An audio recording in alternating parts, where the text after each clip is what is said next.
The David case keeps on getting crazier by the day. David's parents were just swatted by the police. It seems like David's lawyer, who has represented many disgusting men before, is buying out the media to cover up David's actions. We even got an exclusive interview with one of Celeste's middle school boyfriends who gave us an insight into her home life. And finally, we got Celeste's death certificate, which gave us some interesting information regarding her death. So let's get into it. So firstly, I want to cover David's parents' house being swatted. So of course, TMZ obtained the exclusive footage. Cops rushed to parents' Texas home for swatting call. Now I'll play you guys a clip in a second, but long story short, a 911 caller claimed they heard gunshots outside the home, a woman screaming and someone dead. When officers knocked, it was the singer's parents who answered, looking stunned and very confused. We got a phone call from here saying that somebody was dead.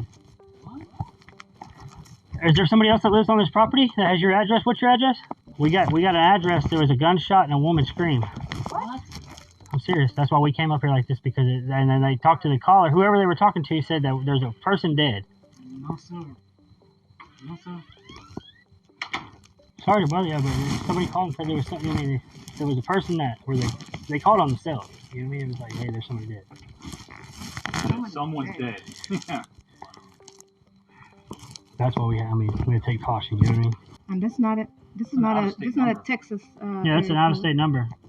Someone's messing with us. But whoever it would pinged here though, because wherever they call from, it pings and sends it to dispatch. What the what? Now, guys, swatting, most of you probably know what that is, especially if you're into like all the online Twitch streamers and YouTubers. It's literally when someone prank calls the police saying that there's like a terrorist attack or there's a bomb or there's someone with a gun or a knife inside your house, and the SWAT team pulls up and raids your house. So it seems like someone online was upset about what happened and that David was, you know, with a child, so they rang the police to David's parents' home. Now, David's parents' home is in Texas, which is where he's from, and as you guys know, David moved out of his home in LA. So when I first saw this, I was hoping David was actually going to be in this video and that he's going to talk to the cops, but it seems like even though he's moved out of his LA home, he hasn't gone back to his parents' house. And honestly, I'm not surprised, because during this whole situation, being with your parents must be kind of awkward, trying to explain to them why you were with a kid and why she was in the trunk of your car. So I'm presuming David is just hiding somewhere in LA in an Airbnb, or he got himself a new apartment or a house. Here's what people on Reddit are saying about this. This is why she bought a pew pew. If you guys didn't know already, there was paparazzi pictures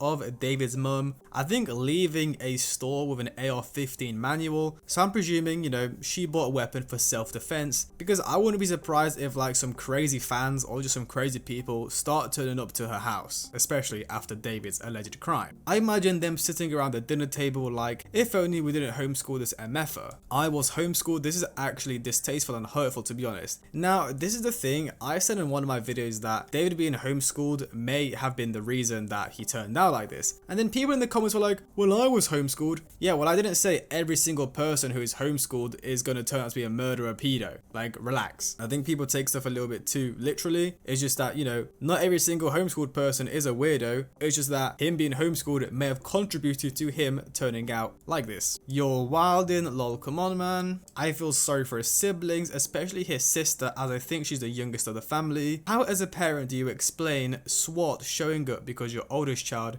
may not have done a very bad thing? Involving anyone's family is not the way. I hate David and he should suffer consequences, but this is not cool. Leave his family out of it. Yeah, again, this swatting footage didn't really give us much. I just think it was pretty interesting. So anyways, let's move on to the next thing. Of course, TMZ got the exclusive interview with one of Celeste's ex-boyfriends from school. A California teenager who once dated Celeste Rivers back in middle school is speaking out, saying she had a troubled home life before running away and her mum treated her badly. And here is an image of Celeste from school. She's probably like 13 in here. And then this is the dude. Celeste was in 7th grade and Damien was in 8th grade. So let's watch it. How did you meet Celeste? Through a friend.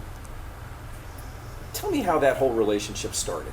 I guess she liked me, or she was looking for someone, and yeah, we started talking. And what school was this in? Lakeland Village. Was she sweet? Was she kind? Was she bubbly? What do you remember about her? She was really kind, and she said she wanted something serious. And how old were you when you met her? 13 or 14. So at what point did you feel or did you hear from Celeste that there were problems at home? She said how her mom didn't treat her well or whatever, and she didn't like where she was at. Did she talk at all about her relationship with her parents? Kind of. She just said they were mean or whatever. She didn't like them. And then So the guy said Celeste's parents were mean and she didn't like them. you guys broke up, and the next thing you know, you find out that she's involved with this internet sensation, David. Yeah, I didn't think it was gonna happen, like, at all, cause like she was always like so happy and stuff. What is your last memory that you have of Celeste? We were at PE, and she told me and my friend that she was running away, and she said it was because of her parents, and she was like joking about it, and she was like happy, like joking like she always was, and like it didn't seem real, cause like she was like playing around, joking about it, and the next day she wasn't at school, and like that's the last time I saw her. So again, it seems like people knew she was running away. She literally told her friends at school. Did it break your heart that you were not going to be with her, or did you feel upset about losing the relationship? Not really. It was kind of clear that we're like better as friends, but it was kind of sad that I wasn't able to like say goodbye, but like see how she was doing, like when she ran away. What was your reaction when you saw the breaking news that they had found your ex-girlfriend's body in the trunk of his car? My heart dropped. I was like, I don't know. I just couldn't believe it. I kind of had a feeling when I saw like the first thing.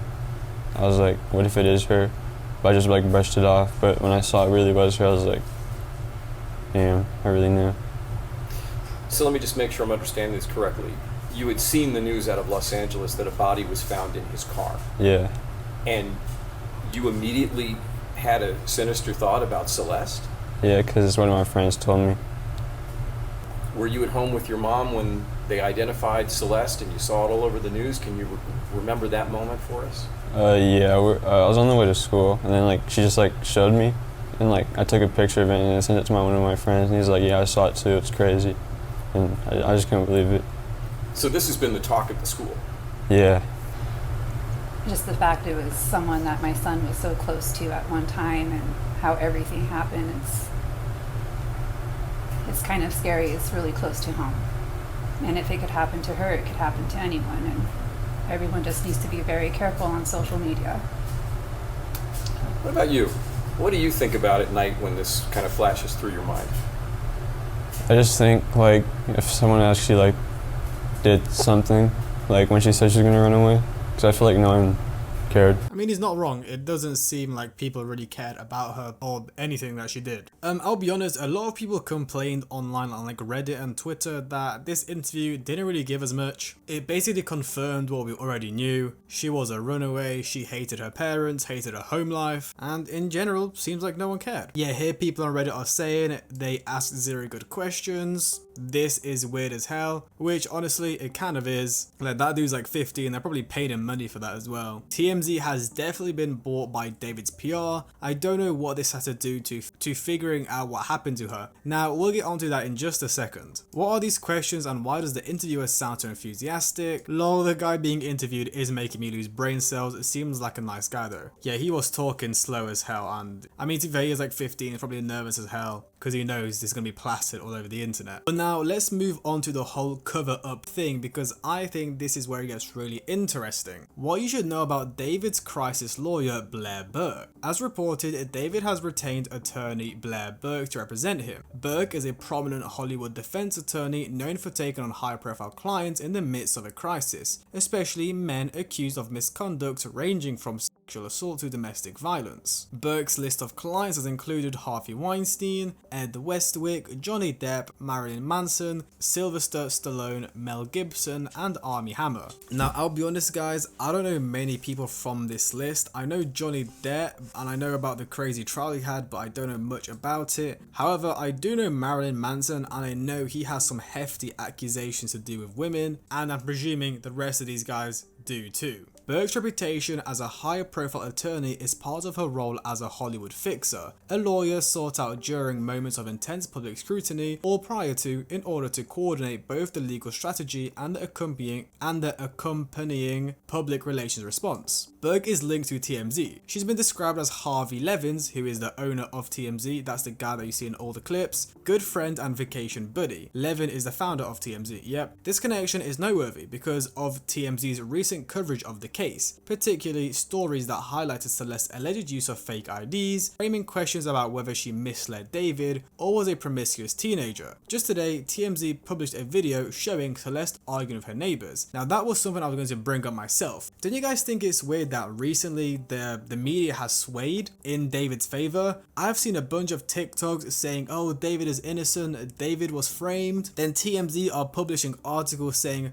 oh, all her friends thought she was a college student. I mean, all of David's friends thought she was a college student. She had fake IDs, so everyone thought she was older. I even watched the TMZ clip. They do like a live stream and people on the show were saying like, well, you know, she is young, but if she wore makeup and she's in Los Angeles, in Hollywood, people maybe thought she was older. And you see how that kind of helps David? Instead of just straight up calling him a PDF file, people are like, wait, you know, maybe she misled him, maybe she lied, you know, that kind of stuff. When celebrities face serious allegations, the response is often not just a legal defense, but also a coordinated media strategy to discredit victims/accusers, reframe the narrative, and pressure the accused public image. We have seen this repeatedly with clients that Burke has represented. Beyond media outreach, coordinated social media smear campaigns have also become a new tool in these cases. These campaigns often rely on bot networks and anonymous or burner accounts to flood platforms like Twitter, Instagram, and TikTok with posts that discredit victims/accusers. And again, that video they published, this one here, I'm not going to play the audio, we can see it. Here she's screaming and arguing with her neighbors, and again, it just makes her look like this naughty runaway teenager, which only helps David. The reason I bring this up is because it's crucial to understand how these type of dynamics operate. When celebrities face serious allegations, their goal goes beyond avoiding legal consequences, but they also work to protect their public image, knowing that their careers depend on it. This makes media literacy essential, and people should be aware that news coverage and online discourse may be shaped by strategic PR efforts. So yeah, if you guys don't get it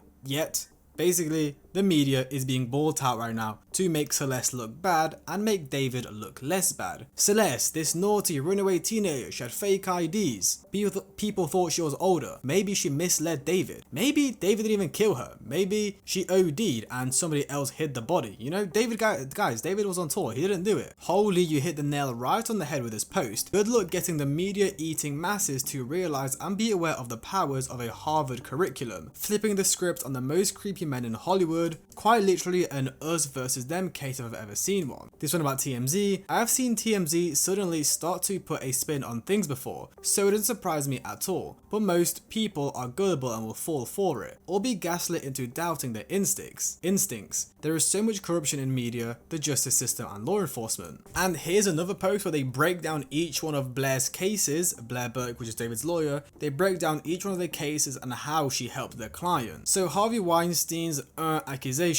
Burke represented Harvey Weinstein during his high-profile legal battles related to multiple allegations. Leveraging her relationship with TMZ founder Harvey Levin, Burke and Levin coordinated media coverage to influence public perception of Weinstein. This included strategic leaks and selective reporting aimed at shaping the narrative in Weinstein's favor. Levin has faced separate harassment allegations from Rose McGowan. CeeLo Green's felony case. Burke filed legal documents documents criticizing the courtroom's media handling, accusing the judge and prosecutor of orchestrating the setup to ensure her client was prominently featured in media coverage. TMZ obtained and reported on these documents, highlighting the defense's concerns. Amber Heard's deposition in Johnny Depp lawsuit 2016. During Amber Heard's deposition in the defamation lawsuit filed by Johnny Depp, Burke was part of the legal team representing Depp. Her involvement was reported by TMZ, highlighting her role in the high-profile case and the media's focus on the proceedings. Then Mel Gibson's 2016 arrest. Burke worked closely with TMZ to manage the narrative. Darren Sharper's allegations. Former NFL star Darren Sharper faced multiple allegations in 2014. TMZ's coverage of the case was closely monitored, with strategic information being released to shape public perception and manage the narrative surrounding Sharper's defense. Like guys, look at this TikTok I found this morning. I was just scrolling and it came up. Me crying over the Celeste case for the last 2 weeks, but then I seen that TMZ video, which is her referencing that doorbell ring camera one where Celeste is saying the N-word. But you guys see how the media is being bought out by potentially David's lawyer to make Celeste look like this naughty, racist runaway. Like look, I typed in David innocent on TikTok and look at all these videos 1 day ago, 2 days ago. David innocent, David not guilty, David no longer a suspect. Me dancing to this song after finding out David is no longer the killer, 700,000 likes. David innocent, so I can play TS if I want to now. You see, people are starting to think David is innocent. And let me tell you guys, this is not random. People just didn't randomly wake up one day and say, oh, David's innocent. No, this is a strategic move by the media and by David's team. So guys, I got one more thing before I end off the video, and it's actually Celeste's death certificate. So TMZ posted Celeste Reaver's death certificate, the first cause of death, not pregnant. Celeste Reaver's death certificate shows what we expected. The cause of death is being deferred, which just means they haven't found one yet or they haven't put one, while the LA County Medical Examiner and the LAPD try to establish how she died. The death certificate obtained by TMZ says Celeste was found on September 8th, 2025 in a vehicle. The manner of death is pending as the investigation continues. The certificate says an autopsy was performed, but we're told that ME is awaiting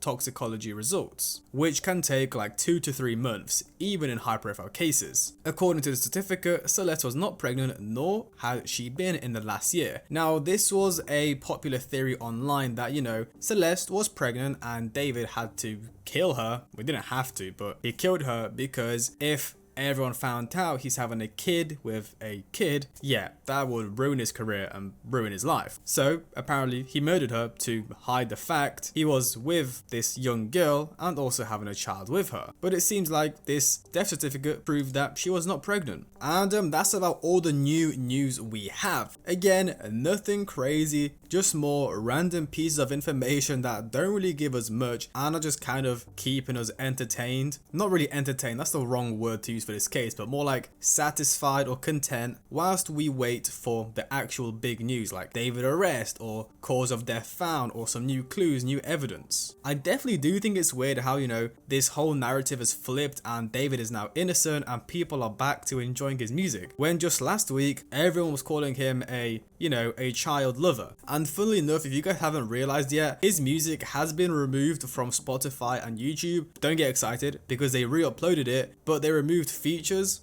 because I'm presuming those artists did not want to be associated with David. So if you go to his album on Spotify now, there's no features, it's just him solo. And for some reason, I'm not sure why, but when I check my playlist, all the songs were like removed. I'm not sure if that's happened to you guys as well, but I think that's just part of the process when they're re-uploading the music. So you guys, let me know your thoughts on the comments below about this situation, and I guess what do you think is going to happen, because really we've got to nothing. Even those police statements and the statements from David's manager that I covered in my last video, it didn't really give us anything. So yeah, let me know your guys' thoughts in the comments, and I'll see you guys in the next one.